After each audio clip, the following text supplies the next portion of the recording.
अच्छा, एक चीज हमारी थी जो कि हमने अभी तक नहीं देखी थी, तो मैंने कहा था कि हम उसको जरूर देखेंगे।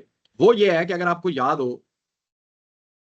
क्योंकि अभी थोड़ी सी पुरानी बात होगी है तो हो सकता है याद ना भी हो, याद याद दहानी करवा देता हूँ कि यहाँ पे ये दो टेबल्स हैं, डेट का और ट्रांजैक्शन डेटा का। ठीक है, और ये दो रिलेशनशिप्स हैं, एक ये वाली डॉटेड और एक ये वाली सॉलिड, एक्टिव एंड इनएक्टिव। और मैंने ये बताया था कि दो टेबल्स के दरमियान एट अ टाइम एक ही रिलेशनशिप एक्टिव हो सकता है, और एक ही रिलेशनशिप को आप जो है ना फिजिकली यहां पे कर सकते हैं। इनएक्टिव एक से ज्यादा भी हो सकती है। ठीक है। अच्छा, अब हम अगर जाएं अपने रिपोर्ट पेज में और हम जाएं जनाब, डेट का टेबल में से डेट ले आता हूं मैं इधर।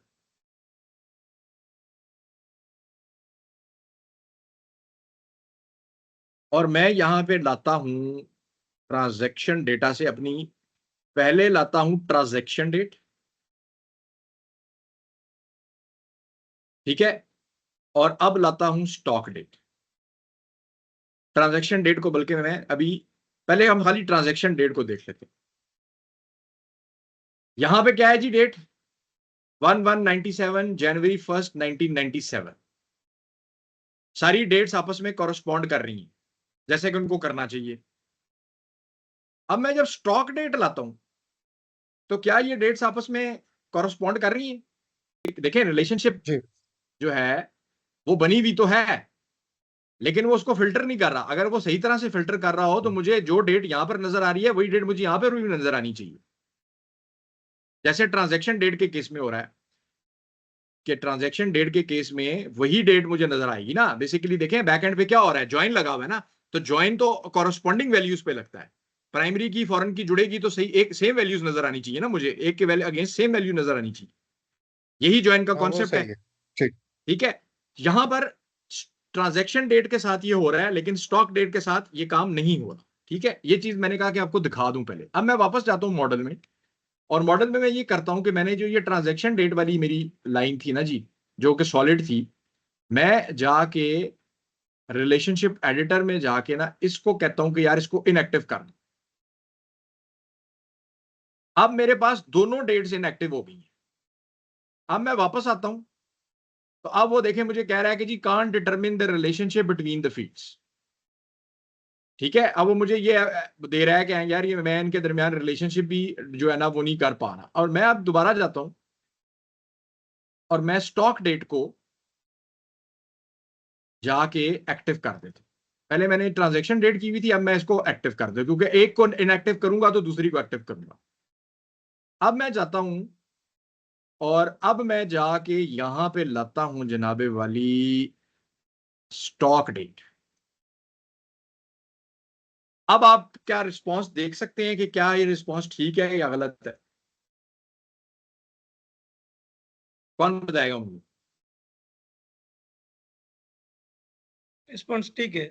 अब ठीक हो गया है, क्योंकि आप यस। फर्स्ट के अगेंस्ट फर्स्ट आ रहा है। ये डेट हमारे पास है ही नहीं कैलेंडर में, ऑल्दो ये स्टॉक डेट में थी, पर हमने कैलेंडर बनाया था 1 जनवरी 1997 से। सो दैट इज वाई ये इसको ब्लैंक वैल्यू के अगेंस्ट दिखा रहा है। वो कह रहा है यार ये कुछ है, आई डोंट नो कि ये क्या है, तो यहाँ पे वो ब्लैंक वैल्यू दिखा रहा है, बट बाकी डेट्स वो ठीक दिखा रहा है।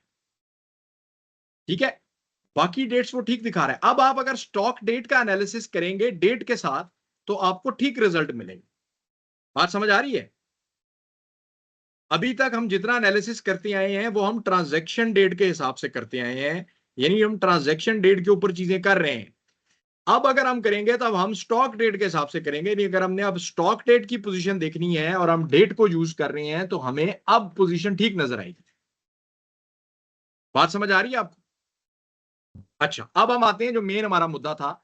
मुद्दा ये था कि जी अगर आपने ऑन द फ्लाई अगर ये काम करना है तो आप कैसे करेंगे। अब मैं इसको वापस करता हूं, जैसे हम थे पहले उस स्टेट में चले जाते हैं। मैं इसको भी करता हूं इनएक्टिव, और मैं जो मेरी पहले वाली इनएक्टिव थी उसको मैं एक्टिव करता हूं। ठीक है जी, तो अब इसको करने के लिए हमारे पास DAX का एक फंक्शन है, बल्कि let me just go and open dax.guide, जिसका नाम है जी यूज रिलेशनशिप। और बल्कि यहां पे एग्जांपल भी हमारे पास आ गई। जैसे फॉर एग्जांपल हमने जो क्या किया हुआ, अब यहां पे वो क्या कह रहे हैं, यहां पे ये इसके यूज करने का तरीका है कि ये हमेशा यूज होगा कैलकुलेट के अंदर। तो मैं कहता हूं यार मेरी सेल्स अमाउंट जो है अभी तक तो ट्रांजैक्शन डेट के हिसाब से आ रही थी, लेकिन अब मैं कहता हूं यार मुझे सेल्स अमाउंट देखनी है डिलीवरी डेट के हिसाब से, या जैसे यहाँ पे, या हम अपने केस में स्टॉक डेट के हिसाब से देखना चाहेंगे, तो मैं सिर्फ उसके अंदर यहाँ पे कर दूंगा कि यार यूज रिलेशनशिप, दोनों तरफ की कीज दूंगा इसको, प्राइमरी की और फॉरेन की। तो यहाँ पे अगर आप देख सकते हैं कि वो भी यहाँ पर ये कह रहा है फॉरेन की पहले देनी है आपने, और प्राइमरी की या फॉरेन की जो भी आप इसमें दे दें, मेरे ख्याल से इसमें सीक्वेंस मैटर नहीं करता। तो उसको आपने यूज रिलेशनशिप के फंक्शन में जब आप यूज करेंगे तो आपको मतलूबा रिजल्ट जो है वो आपको मिल जाएगा।